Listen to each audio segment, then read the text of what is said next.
Après le tollé déclenché dimanche, vous savez, par ses propos prédisant un incident grave.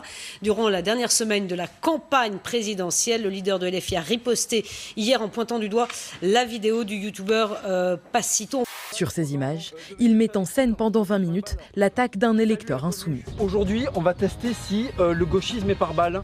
Il y a un mannequin où il est écrit « Je suis communiste ».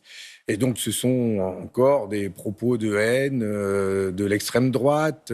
Il aura fallu qu'il y ait plus de 100 000 vues pour qu'enfin on se décide à en interrompre la diffusion. Les journalistes qui étaient 4 de vos confrères sur le plateau n'ont pas repris Jean-Luc Mélenchon sur ses propos parce que pour eux, ils ne souffraient pas d'ambiguïté. Ce ne sont pas des journalistes nés de la dernière pluie, ils sont assez expérimentés. Moi, je me souviens de Jean-Luc Mélenchon, il y a quelques années, hurlant « La République, c'est moi ». On en est bien loin. La République, c'est plus Jean-Luc Mélenchon. Ce n'est pas Jean-Luc Mélenchon. Et ça ne sera probablement jamais Jean-Luc Mélenchon. On a tout ça en tête, le 15, le 17, le 18. Tout ça est tombé en panne pendant 6 heures. Alors Orange a présenté des excuses et tout ça. Et bien moi, je vais vous dire, je trouve ça suspect. La panne a été organisée pour qui? Pour le compte de quoi? Quel intérêt? Enfin, tout ça...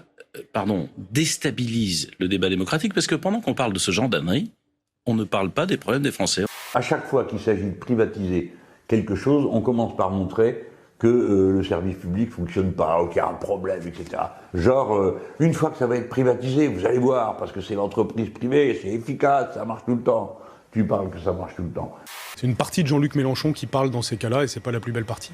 C'est pour toi quelqu'un de cultivé, qui a été enseignant et donc qui devrait maîtriser sa parole. Oui, enfin l'histoire nous montre qu'on peut être cultivé et dire des bêtises.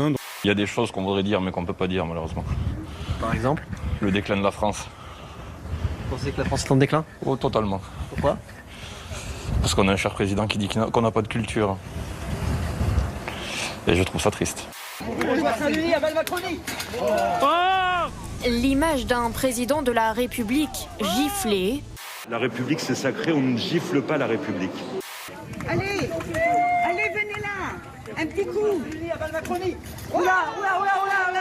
Il est inadmissible de s'attaquer à des responsables politiques, mais plus encore au président de la République, parce qu'il est le président de la République. Moi, j'exprime toute ma solidarité vis-à-vis du président de la République. On ne peut pas faire de la politique avec ce genre d'agissement violent dans le pays.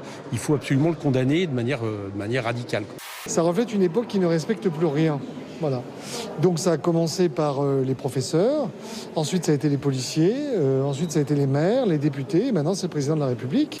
L'homme interpellé, il a crié « Montjoie Saint-Denis, cri de guerre des Capétiens », devenu un slogan royaliste.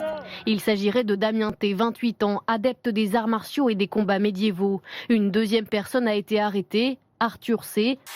Mais surtout, ça va peut-être faire comprendre que les agissements de l'extrême droite, c'est quelque chose de gravissime sur lequel le gouvernement ferait bien de s'en occuper. Vous pensez que vous avez tendance à détourner les propos qui peuvent être donnés dans ce journal, dans ce média? Vous avez un exemple, par exemple, de propos qu'on aurait détournés? Je ne ferai pas plus de commentaires. Bonne journée à vous. Au revoir. Merci, monsieur. Tweet qui nous vient de Jean-Luc Mélenchon.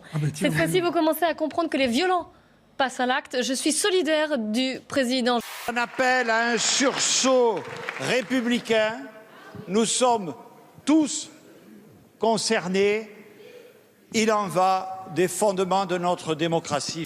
Je ne sais pas ce qui lui est passé par la tête. Je pense qu'un coup de sang comme ça, des mois de galère, et là, quand il a vu M. Macron, ça a débordé.